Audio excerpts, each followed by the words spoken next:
So I'm Bethan, I'm one of the respiratory SHOs, and this is Charlotte, my reg. And we thought we'd talk to you about some of the, I guess they don't feel that new now, but the new drugs that have emerged that we're using against COVID-19.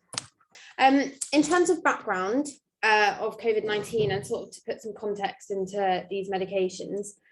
So back in spring 2020, when patients with COVID-19 were admitted to hospital, the fatality rate of patients admitted was 20%, and this was more than 37% for patients requiring invasive ventilation. And we know that hypoxic respiratory failure in COVID-19 is associated with systemic inflammation. So as you can see kind of from the diagram, it leads to the release of lots of pro-inflammatory cytokines, so things like IL-1, IL-6, tumor necrosis factor, and other things like elevated D-dimer, ferritin, and CRP. And we know that sort of part of the damage, or a lot of the damage that comes from COVID-19, is due to the triggering of the host immune response. And this causes an acute inflammatory lung process, which leads to alveolar damage with myeloid cell infiltrates and microvascular thrombosis. And we know that dexamethasone has shown good evidence for helping in the treatment of these patients. And so this kind of led to the question of whether more specific immunomodulatory agents could provide further benefit. So the first drug that we're going to talk about is Tocilizumab. And this is a recombinant humanized anti-IL-6 receptor monoclonal antibody, and it inhibits the binding of IL-6 to its receptors. So therefore, in that way, it blocks IL-6 signaling and reduces inflammation. It's licensed in the UK as kind of before it was introduced for COVID. It was licensed for IV treatment of severe chimeric T-cell induced cytokine release syndrome, and also in rheumatoid arthritis. So in terms of the sort of evidence base for Tocilizumab, one of the big trials that everybody sort of talks about is the recovery trial. And this was a randomized controlled trial, and it was open label, and it ran from April 2020 to January 2021. And it was quite a large scale trial with 4,116 patients. And the criteria for the trial was that patients had to have hypoxia with O2 sats of less than 92% on room air or requiring oxygen therapy. And they had to have a CRP above or equal to 75, which obviously we're still kind of aware of, that we use that now as part of our trust guidelines. And the reason CRP was chosen originally is because it's quite a bit cheap and available worldwide, and it's also been shown to be linked to serum IL-6 concentrations, and also a CRP of above 75 in previous studies has been shown to be linked with more fatal cases of COVID-19. So that's where that comes from. And patients were randomly assigned in a 1-to-1 ratio to either the usual standard of care alone or the usual standard of care plus Tocilizumab. And the dose that was given was 400 to 800 milligrams. And within that range, that would be dependent on the patient's weight. And the primary outcome that they looked at in this study was the 28-day mortality. So in terms of findings, so overall, they found a reduction in 28-day mortality. So in the Tocilizumab group, 621, so 31% of the patients died within 28 days, and 35% of the patients allocated to usual care died. So they did find a reduction in that sense. And then they also found a reduction in length of stay. So patients given Tocilizumab were more likely to be discharged within 28 days. And that difference was 57% versus 50%. And then the final thing that they also found was a reduction in the need for mechanical ventilation in these patients. So they found that patients allocated to the Tocilizumab group were less likely to reach the endpoint of invasive mechanical ventilation or death, and that was 35% versus 42%. So overall, the paper concluded summarized these findings in this paper to say that hospitalized COVID-19 patients with hypoxia and systemic inflammation showed improved survival and other clinical outcomes with Tocilizumab, and that these benefits were seen regardless of the amount of respiratory support, and also additional to the benefits of systemic corticosteroids. So obviously limitations of this study, the clinical outcomes weren't captured beyond 28 days. And we know now, obviously, that COVID-19 has tends to have quite a sort of extended hospital admission time. So looking at outcomes beyond 28 days would have probably been quite useful. Similarly for CRP, we're not fully sure from this study, obviously, what the benefits for patients with a CRP of less than 75 would be. So that would be something interesting to explore. And finally, and this is something that is kind of similar throughout all the medications that we discuss, is that probably further cost benefit analysis is required. So we know that a dose of tocilizumab costs about £913 according to NICE. And so I think obviously that needs to be weighed up against the bed time saved, the ICU beds, that non-invasive ventilation, things like that saved. And I think further analysis on this would be really beneficial. So these are the tocilizumab trust guidelines for here. So you need obviously to get patients' consent. And when you prescribe on Cerner, it kind of comes up with a specific consent aspect of the order. And that's because tocilizumab can suppress CRP for up to about 3 months. And so patients need to be aware of that. The criteria for patients who are eligible for tocilizumab is that they must have been admitted to hospital within the last 48 hours. And if they are outside this window, then you need to refer to COVID treatment group. So that doesn't mean they can't have it, but it means that COVID treatment group are sort of the people that assess their eligibility, and then they'll get back to you. And that's done quite timely. They also must be receiving corticosteroids. So obviously normally dexamethasone. And they can't have received an IL-6 inhibitor already on their submission. And then either or, so either they must have a CRP, sorry, that should be above 75, plus oxygen stats of less than 92% on room air, or needing supplemental oxygen, or they have to be within 20, sorry, this is such bad grammar, it's just, I think I typed it quickly. If they must be within 24 to 48 hours of commencing respiratory support. So that's high flow nasal oxygen, CPAP, or intubation and ventilation. And then the exclusion criteria are things like, so these are the 5 things that are listed on the trust guidelines. So coexisting infections. So we have quite a few patients on our ward, or that have been on our ward, where their scans or their procalcitonin level is high. And so if you're kind of considering that there may also be a concomitant chest infection or something, which tocilizumab might suppress the immune response to, then you'd want to think hard about giving tocilizumab in those cases. ALT or AST above 5 times the upper limit of normal is another contraindication to it. And then pre-existing condition or treatment resulting in ongoing immunosuppression. So obviously cancer patients on chemotherapy, we need to be careful. And then neutropenia or thrombocytopenia. So that's tocilizumab. And then the next is remdesivir. So Bethan, can I stop you for one moment? Yeah. I don't know if anyone else has any other questions. We'll just have a quick look at the chat, but there seems empty at the moment. Just to clarify, I've been told that we're about to experience a shortage of tocilizumab, and what should we do in that situation?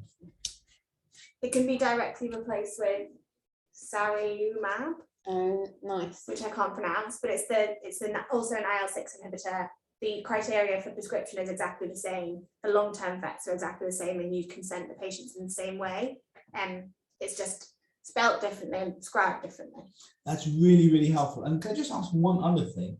If a patient who, say, CRP is 50 and they move up to ARU or level 2 care, can they then be prescribed? Yeah. So once you commence non-invasive ventilation or invasive ventilation, you then qualify, irrespective of your CRP, as long as you don't meet any of the other exclusion criteria, you then qualify for an IL-6 inhibitor. That's really helpful. Thank you very much. Can I also ask a question, just briefly, about the other drug that you couldn't pronounce? Does it have, is it a class thing, or is there also a study as good as the one you've just mentioned? I'm not sure. So my understanding is that it's as good as the other one, as good as tocilizumab. It's just a slightly different drug. I don't believe it was. It wasn't part of the recovery trial. Okay, that's very helpful. Thank you. Yeah. Cool. So Remdesivir is another drug that we've been using a lot of upon respiratory. So this is an antiviral drug that was developed. It was developed previously it was a collaboration between a pharmaceutical company called Gilead Sciences and the US Centers for Disease Control and Prevention, and also the US Army Medical Research Institute for Infectious Diseases. And they came up with Remdesivir because they were looking at sort of drugs which aim to target RNA-based viruses, which would potentially have potential to spark pandemics in the future. And they tried to use it in Ebola in 2014, but it showed disappointing results. It was later FDA approved in the use of COVID-19 on October 22nd in 2020. In terms of mechanism, so it competes for the incorporation with ATP, which interacts with RNA sequencing. And so it acts as an antiviral basically. And the dose that we give is normally 200 milligrams on day 1, followed by 100 milligrams daily for 5 to 10 days based on disease severity. And I don't know, I think often up on our ward, that's the length of time that patients are treated with Remdesivir beyond the standard treatment length is often something that's discussed in the respiratory MDT if patients are sort of particularly severe.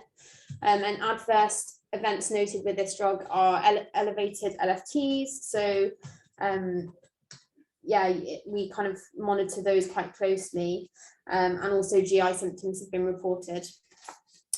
And in terms of the trials that are used that kind of Remdesivir is based on, so the adaptive COVID-19 treatment trial, or ACTT1.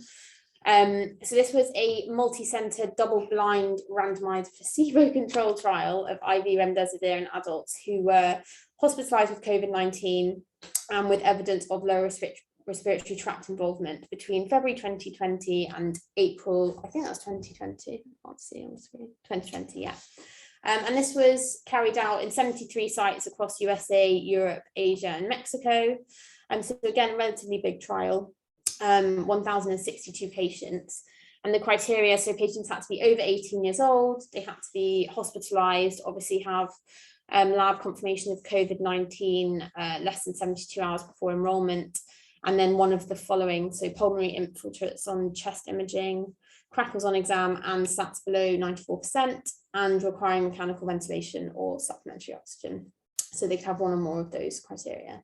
And the exclusion criteria, so they couldn't be pregnant or breastfeeding, similarly to Tocilizumab, AST or ALT above 5 times the upper limit of normal, or eGFR less than 30. And so they randomized the group. So 541 patients were randomized to the Remdesivir group, and they received a 200 milligram loading dose on day 1, and then 100 milligrams maintenance dose daily on days 2 to 10. And then the placebo group was 521 patients. And the primary outcome that they looked at was time to recovery. So this was to discharge or no longer requiring supplemental oxygen. And then the secondary outcomes were mortality at days 14 to 18, and grade 3 or 4 adverse events or severe adverse events. So this is a table showing the baseline characteristics of the patients enrolled in the trial. And they basically scored them based on severity. So you can see that there's kind of an even split between the patients for each severity and oxygen requirement. So the kind of different oxygen requirements were evenly spread between the placebo and the treatment group. And this is what they looked at, so time to recovery. So the median time to recovery, they found a significant difference between the Remdesivir group and the placebo group. So overall, the Remdesivir time to recovery was 10 days and the placebo was 15. But I think it's interesting here that actually the mild to moderate group, they didn't find a difference, and they only found a difference in the severe group. And then in terms of mortality, yeah, so this table looks at mortality difference between Remdesivir and the placebo group, and that's represented as a hazard ratio. So hazard ratio of 1 would indicate that there's no difference between the groups, whereas a hazard ratio of 2 would signify that the treatment group had sort of twice the rate of an event versus the placebo group. And so here you can kind of see that there's less of a difference in mortality between the remdesivir group and the placebo group with patients who had an ordinal score of 6 or 7. And the author's conclusions from this paper were that remdesivir was superior to placebo in shortening the time to recovery in adults who were hospitalized with COVID-19 and had evidence of lower respiratory tract infection. And I think that is fair, but also interesting considering they haven't, as I say, between the sort of in the mild to moderate group, they actually didn't show a difference. So I think it's kind of, you can't just take the conclusion that it shows kind of benefit in all patient groups based on this trial alone. And then following that trial, another trial came out, which was the WHO's Solidarity trial. And this kind of cast doubt on the previous ACTT trial. And it looked at remdesivir as well, but it was an, oh, sorry, how do I go back? Let's click back on that. Yeah. Perfect. So this was 405 hospitals spread across 30 countries. And the fact it's open label basically means it doesn't include a control group. So there's not a group receiving placebo, and both the doctors and patients are aware of who is taking the drug and what dose they're taking. And Gilead, who are the pharmaceutical company sort of behind remdesivir, criticised the Solidarity trial on this, saying that, you know, it led to too much heterogeneity in the study group, and sort of how the drugs were being given and things like that. But then the kind of flip side of that is that the Solidarity trial said, and other experts said, that actually COVID-19 is such a global disease and we're having to operate in so many different environments that actually having an open label study sort of represents this and how remdesivir will be used in sort of the real world. They also studied 3 other repurposed antivirals. So the point of this study was that it was an adaptive study to look at different drugs and their potential in treating COVID, and they could get rid of them as they went along if they weren't showing success. So the other drugs, they actually sort of stopped testing, but one of them was hydroxychloroquine. They assigned 2,750 patients to remdesivir and 4,088 patients to receive no trial drug. And the rate ratios for death they were calculated with stratification according to age and mechanical ventilation status at trial entry. And the primary outcome they looked at was in-hospital mortality, and this was regardless of whether the death occurred before or after day 28, which is obviously a sort of benefit of the trial, knowing that COVID-19 can last for so long and admissions can go on for so long. And then the secondary outcomes that they looked at were, again, initiation of mechanical ventilation and the duration of hospitalization. So in terms of their findings, so they found that remdesivir did not actually have a definite effect on mortality, either overall or in any subgroup. So these are the subgroups that they stratified to at the beginning, because they found that death occurred in 301 of the patients receiving remdesivir and in 303 of the patients receiving the control. So not much difference, basically. And it also found that it didn't reduce the initiation of ventilation either. So ventilation was initiated in 295 patients receiving remdesivir and in 284 patients receiving the control. So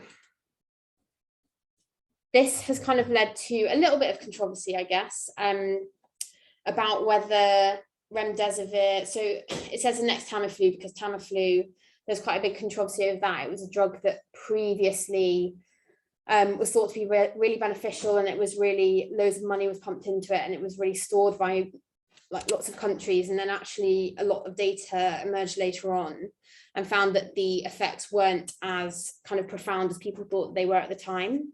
And a lot of people question whether remdesivir is a bit like that.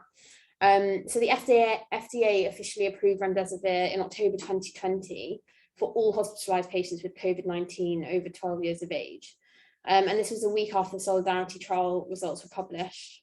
And again, it came under a bit of criticism because people felt there wasn't enough evidence in the studies to suggest that it should be used across all sort of treatment groups, so all severity of disease, because the study shows a slight difference in its benefit in, say, mild to moderate or severe COVID.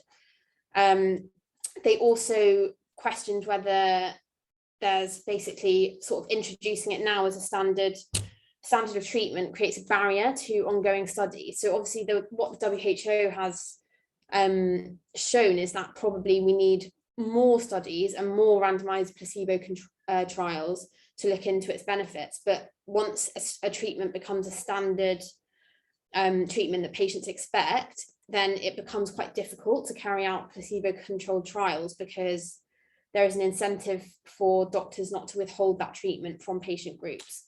And Gilead, the pharmaceutical company, have already come out saying that now it would basically be unethical to carry out randomized control placebo trials using Remdesivir, because it's now considered a standard of treatment.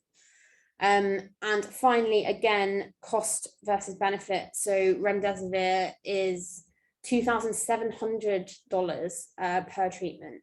So yeah, if you're a patient getting sort of Remdesivir, Toci, Ronapreve, all of them, it ends up being quite expensive. So I think further cost benefit as well for Ronapreve and for Remdesivir, sorry.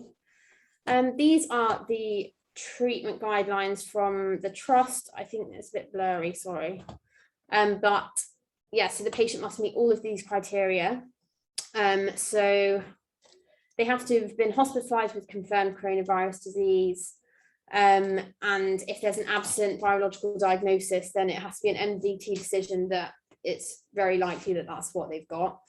They need to have pneumonia requiring low flow supplemental oxygen. They obviously have to be above 12 years of age, weight more than 40 kilograms, EGFR above 30, and ALT below 5 times the upper limit of normal. So we've actually had quite a few patients who haven't qualified for it because of their LFTs. And exemptions are end-stage renal disease on hemodialysis. And yeah, that's basically a little summary. These are on the sort of general COVID guidelines that you can find on the internet. So can I just ask, in the previous drug, we've got to get consent. You've got to explain to the patient that Toci, does the same apply to Remdesivir? I don't think it does. No, it doesn't in the same way, because I think I think it doesn't have the immunosuppression in the same way. Right. And I also believe that Tocilizumab still isn't licensed as a treatment for COVID. It's not had an emergency license. Okay, whereas Remdesivir, without its evidence, has a license. Yeah, it's FDA approved. Yeah. MHRA. Yeah. Mm-hmm. And that's actually kind of similar to Ronapreve. So Ronapreve is I was only aware of it in the last maybe 3 weeks, but now we seem to be using it quite a lot. So this is a drug which comprises 2 monoclonal antibodies. So originally, I'm not going to try and pronounce them, but originally it was kind of coined the antibody cocktail. And they target the COVID-19 spike protein. So they basically try and interfere with the attachment of COVID-19 to ACE2, which is a receptor on the surface of the respiratory tract. And Ronapreve received conditional marketing authorization for use against COVID-19 in August 2021. And I didn't really know what that meant, or sort of the difference between FDA approval. But when I was looking it up, it basically is kind of almost like a fast track for medication. So it allows them to be used in sort of illness earlier, but they still have to, it's a very rigid framework to ensure that ongoing data and trials are continued, and that obviously the drug meets sort of safety and efficacy and is safe to use. But yes, so it's kind of like a fast track to be able to use it. And the main trial for Ronapreve that I could find was this one. So this was a double-blind phase 1 to 3 trial. And this one involved symptomatic non-hospitalized patients with COVID-19. And they were randomly assigned in a 1-to-1-to-1 ratio to receive placebo, or 2.4 grams of Ronapreve, so a lower dose, or 8 grams of Ronapreve, so a higher dose. And these patients were prospectively characterized at baseline for endogenous immune response against COVID-19. So basically, they looked at whether patients were serum antibody positive or serum antibody negative. And now this is something that we do for patients who, I think we do it for all patients. All patients admitted who've got a positive COVID swab should have their serum antibodies measured. Yeah, so that's a good thing if you're clerking or whatever, because that now dictates sort of whether they qualify for Ronapreve or not. And the primary outcomes that they looked at in this study were a change in viral load from baseline, day 1 through to day 7, and then the percentage of patients with at least one COVID-19 related medically attended visit through to day 29. And I don't actually know from the paper I couldn't work out what qualified as a medically attended visit and whether that was to hospital or just the GP, but so yeah, I'm not really sure on that. But their key findings were that in terms of viral load, so Ronapreve showed a statistically significant decrease in viral load from day 1 to day 7, and this was greater in the seronegative population. Similarly, in terms of medically attended visits, so in the overall trial population, 6 of the patients in the placebo group and 3% of the patients in the combined Ronapreve dose group, so the lower and the higher dose, reported at least one medically attended visit. And then, but again, in patients who are serum antibody negative at baseline, the corresponding percentages were 15% and 6%.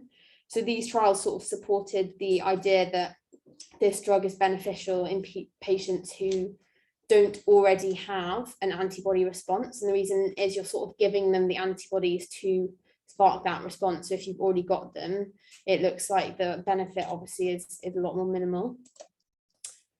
And then the recovery trial also looked at Ronapreve. So this was a randomized 9,785 people, and they randomized them to either usual care or usual care plus 8,000 milligrams of IV Ronapreve. And the recovery trial, just say, because obviously Tocilizumab was also included in that, the recovery trial looked at sort of lots of different drugs for COVID. And they also found that Ronapreve reduced mortality among patients without detectable antibodies. So I can't remember actually, but so, oh yeah, I did put the trust guidelines on here. So this is why, yeah, obviously the kind of baseline testing of antibodies is really important. So these are the trust guidelines for Ronapreve. So again, you obviously need COVID-19 confirmed by PCR test or an MDT high level of suspicion. You need to have been hospitalized specifically for the management of acute symptoms of COVID-19. And you need to be negative for baseline serum anti-spike antibodies. So if someone's positive, then they won't qualify. And they need to either be age 50 and over or age 12 to 49 and determined to be immunocompromised. And the exclusion criteria for this is children below 40 kilograms, children between 12 and 17 can be discussed at the PEDS MDT apparently, and any known hypersensitivity reaction, or they can't have received Ronapreve. But there's a question. If you are vaccinated, do you have detectable antibodies? So we'd expect people that are double vaccinated to have anti-S antibodies, but not to have anti-C antibodies. So the anti-C antibody is the core antibodies, and you tend to get those. But not all patients who have been double vaccinated end up being anti-S positive. So some of them, particularly patients that are immunosuppressed, don't mount an adequate immune response to the vaccine, which is why they're going on to have a third dose and a booster. And that's why it's still worthwhile checking the antibody status in patients, because even if they've been double vaccinated and you expect them to have anti-S antibodies, they might not. Does that result come back quickly? Yeah, I think relatively quickly, like a day, maybe, Okay. or 2 days. It's relatively quick because we end up having to do quite a lot of them on our ward who haven't already had it. The delays tend to be getting the sample to the lab. Right. So if you get it to the lab, it happens really fast. And then Kamal says it's difficult to understand why convalescent plasma, as opposed to Ronapreve, failed to have significant benefit, even though they're both cocktail of antibodies. Charlotte? I agree. I agree. Could I offer an alternative hypothesis? So with the antibodies that we're giving as part of Ronapreve, we give high concentration of 2 potent antibodies. But with the plasmapheresis, you have a mixture of high potency and low potency antibodies, and you're not giving it such a high concentration. Yeah. And that's what's been suggested to be the explanation, although we'll never know really. But really good question. Thank you. I think that's the end. The other thing to say about Ronapreve is that we don't give it out of hours, so it's given generally in 9 to 5, because there's some patients can have a kind of hypersensitivity, almost anaphylactoid type reaction to it, so it's given in working hours. Can I ask how many patients you've given it to? Because I've not seen any in acute medicine who've met the criteria. Lots. Maybe like 5. Yeah, 5 or 6. 5 or 6, I'd say, in the And past 2 all were weeks. good responses. Well, it's all with good responses, but often they're getting Toci, Remdesivir, and Ronapreve around within a day, say, of each other. So it's quite difficult, or increased steroids or whatever it is. And so sometimes it's, I think, quite difficult to differentiate what is having the impact. But generally, I'd say most patients we've had who've received all 3 have done relatively well. Yeah, I would agree. I But think really good- And at weekends, there's a question there from David. Oh, sorry. Do you give it at weekends? Do you give Ronapreve at weekends? I believe so. I think it's just more that we don't give it overnight. Right. Um, So Ronapreve is for our unvaxxed people out there. Or are kind of immunosuppressed people that haven't mounted an immune response. Yeah. do I say That was- our patients are unvaccinated? Mostly unvaccinated. Our ward is just full of unvaccinated people. Yeah. Listen, that was a really good presentation. Thank you. Really, really excellent, and really important that we know about these things, those 3 drugs. I must say, I do think it shows the power of Gilead, because even their trial, they've subdivided it, haven't they? You know, it's a bit like saying, oh, we've not found a difference. Let's reanalyze the data, looking at tall people and short people. Oh, look, it works in tall people. Let's give it to everyone. Yeah. You know, it's very powerful. They are. To be fair, Prof, I think part of it might have been that Trump spent millions of pounds buying large quantities of it, in the same way that we bought large quantities of Tamiflu. Yeah. And to this day, whenever there's a new drug, the government will buy it in large quantities before it gets MRSA approval, because of anxiety of the cost that will go up after it, which often means things get pushed forward when perhaps they shouldn't. That's my take, but I don't know if anyone else has a different opinion. Yeah. Well, I think it's quite interesting that WHO has actually taken Remdesivir off its list of priority medications to distribute to sort of less developed countries, because there's a shortage, and obviously their trial showed that there wasn't that much benefit. So that's actually it's not even on the list now of medications they're trying to distribute to countries that need it. I mean, we should stop using it too. It sounds like it doesn't work at all. But because it's got, Gilead have cleverly said it's not ethical to not use it. Yeah. Oh, Joe's going to ask a question, Joe. I was just going to say, it seems incredibly expensive. It's more expensive than Tocilizumab, with actually no proven benefit as far as I no know. evidence. Yes, there's no cost benefit analysis, because there's no benefit. There's just a cost. And it's thousands. It's not, it's not, dexamethasone, is it? I mean, the cost of that drug is enormous. I hadn't realised it was that expensive. Well, what you're doing is you're repaying Trump's loan. The other ones have gone. Yes, hydroxychloroquine have gone. That is true. David's put out there's only 24 hours from receipt in the lab. So I think it's really, really important that when we post-take patients, that we do emphasize juniors, or, well, we're not going to take the blood ourselves, but they really do need to take antibodies at the time they pop in, and we've got to pass the swab. So Richard's got his hand up too. Hi there. That's very good presentation. It's excellent. I'll just put in the chat here. There's a link to a very good resource that was in the BMJ last weekend. I don't know if anybody saw this, but essentially it's a living guideline on all the drugs that are used in COVID, and it's supposed to be updated. And just have a look at it. It's just quite intuitive, and it's got all the links to the evidence, and yeah, it's a good resource.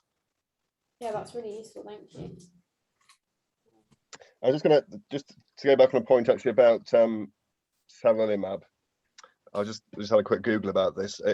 In terms of the evidence, there doesn't seem to be any published evidence, as far as I can work out. There's kind of expert opinion that it is as good as Tocilizumab on a class basis. Yeah, and just something to be aware of regarding Tocilizumab. There's I think just one additional contraindication, which is the platelet count, which should be over 150, which I think doesn't apply for Tocilizumab. Any more questions? No. Well done, Bethan. That was really good. I will put a recording of this up when it's available. It'll take a few hours.